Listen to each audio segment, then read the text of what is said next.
साल मणिपुर में 2 महिलाओं को निवस्त्र घुमाने के मामले में आया नया अपडेट। पुलिस ने ही महिलाओं को भीड़ के बीच में छोड़ा, सीबीआई की चार्जशीट में दावा। नमस्कार, मैं हूं रचना सिंबल। शर्मनाक शर्मनाक शर्मनाक। जिस पुलिस पर हम इतना भरोसा करते हैं, जब हमारे साथ कुछ गलत होता है तो न्याय की उम्मीद लेकर हम पुलिस के पास जाते हैं, और जब वो पुलिस ही हमारे साथ अन्याय कर दे तो आम जनता किसके पास जाए। आपको बता दें, मणिपुर में पिछले साल हिंसा के बीच कुकी जो समुदाय की 2 महिलाओं को निवस्त्र करके घुमाया गया था।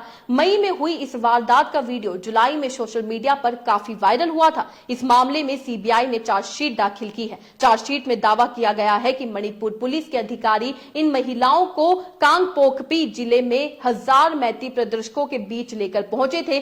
चार्जशीट में कहा गया है कि इन महिलाओं ने पुलिस की गाड़ी में शरण मांगी थी, लेकिन पुलिस ने दोनों महिलाओं को भीड़ के बीच छोड़ दिया, जिसके बाद भीड़ ने उन्हें निवस्त्र करके परेड कराई और फिर उनके साथ यौन शोषण किया गया। इन महिलाओं में से एक कारगिल युद्ध लड़ चुके सैनिक की पत्नी भी है। चार्जशीट की जानकारी देने वाले अधिकारियों ने बताया कि महिलाओं ने पुलिस वालों से सुरक्षित स्थान तक पहुंचाने के लिए मदद मांगी थी, लेकिन पुलिस वालों ने ही महिलाओं को कहा कि उनके पास गाड़ी की चाबी नहीं है। पुलिस ने महिलाओं की कोई भी मदद नहीं की।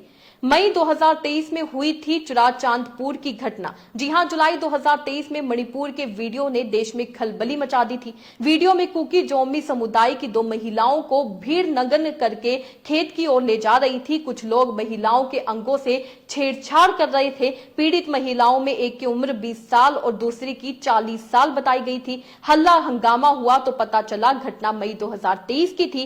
केस की जांच सीबीआई को सौंपी गई। 1 साल बाद सीबीआई जांच में सामने आया कि सार्वजनिक तौर पर यौन उत्पीड़न की घटना से पहले इलाके में जमकर उपद्रव हुआ था। मैतेई समुदाय की भीड़ ने घरों में आग लगाकर एक गांव पर हमला किया और एक चर्च में भी आग लगा दी थी। जिप्सी लेकर उपद्रवियों की भीड़ के पास चला गया पुलिस का ड्राइवर। सीबीआई के आरोप पत्र के अनुसार हिंसा के दौरान पीड़ित परिवार की 2 महिलाएं और 3 पुरुष के लोग जंगल की ओर भाग गए थे, मगर उपद्रवियों की नजर उन पर पड़ गई। मैतेई की भीड़ ने उन्हें पकड़ लिया और दोनों महिलाओं को पुरुषों से अलग ले गए। इस बीच मौके पर पुलिस की जिप्सी पहुंची तो भीड़ ने उन्हें छोड़ दिया। महिलाएं भागकर पुलिस जिप्सी में बैठ गई। उन्हें लगा वो मदद करेंगे, जहां पहले से पीड़ित परिवार के 2 लोगों ने शरण भी ले रखी थी। जिप्सी के अंदर सादी खाकी वर्दी पहने ड्राइवर समेत 2 पुलिसकर्मी मौजूद थे। इसके अलावा 3-4 पुलिसकर्मी बाहर भी खड़े थे। पीड़ित परिवार पुलिस से जान बचाने की गुहार करता रहा, मगर उन्हें मदद नहीं दी गई।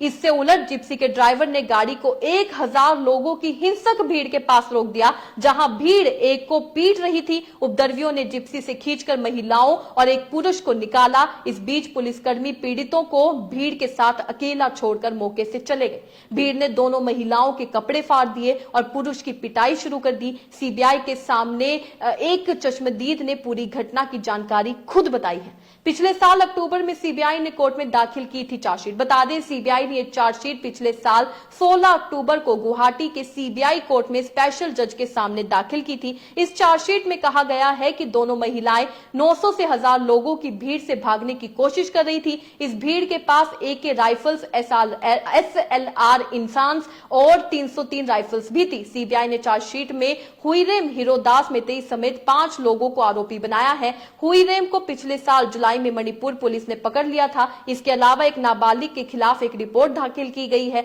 आरोपियों के खिलाफ आईपीसी की कई धाराओं के तहत केस दर्ज हुआ है। इनमें गैंगरेप, मर्डर, महिला की असीमता को तार-तार करना और आपराधिक षड्यंत्र शामिल है। लेकिन आप देख सकते हैं किस तरीके से ये सब किया जा रहा है। उनमें से 900 से 1000 लोग थे, लेकिन चंद लोगों के ही नाम सामने आए। आखिर ऐसा क्यों?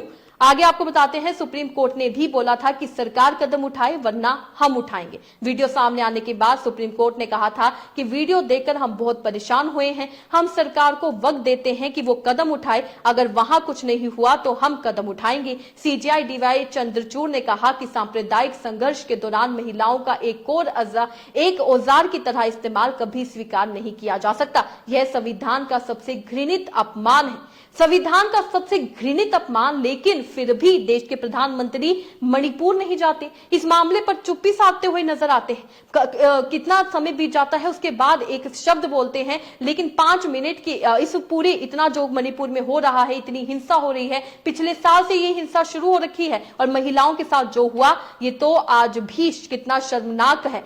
और वहीं पर आप देख सकते हैं कि अभी तक उन आरोपियों को गिरफ्तार नहीं किया गया है। उन पूरे गांव में से 900 से 1000 लोग ऐसे थे जिन्होंने उन महिलाओं के साथ गलत किया, उनको नग्न करके खेतों में घुमाया गया, उनके बॉडी पार्ट्स के साथ छेड़छाड़ की गई। उसके बावजूद अब सवाल ये उठता है कि आखिर क्या सजा दी गई, जो महिलाओं के साथ हुआ उन आरोपियों को क्या सजा दी गई। लेकिन अभी तक ऐसी कोई सजा उन्हें नहीं दी गई है। सिर्फ कुछ लोगों को, कुछ चुनिंदा लोगों को जो है आरोपी बताया गया है। क्या सिर्फ 6 लोग ही आरोपी थे? बाकी लोग कहां गए? 900,000 में से क्या सिर्फ 6 आरोपी ही मिले हैं? बाकी 900,000 को कोई सजा क्यों नहीं दी गई है जिन्होंने महिलाओं के साथ ऐसा किया है? आखिर कब इंसाफ मिलेगा और कब प्रधानमंत्री मणिपुर में जाएंगे और खुद इस विषय पर बात करेंगे? सिर्फ नारे लगाने से कुछ नहीं होता है। अगर आप बेटी बचाओ बेटी पढ़ाओ के नारे लगा रहे हैं तो दूसरी तरफ मणिपुर से मुंह नहीं फेर सकते। अगर प्रधानमंत्री इसी तरीके से मुंह फेरते रहेंगे तो देश का लोकतंत्र कैसे बचेगा?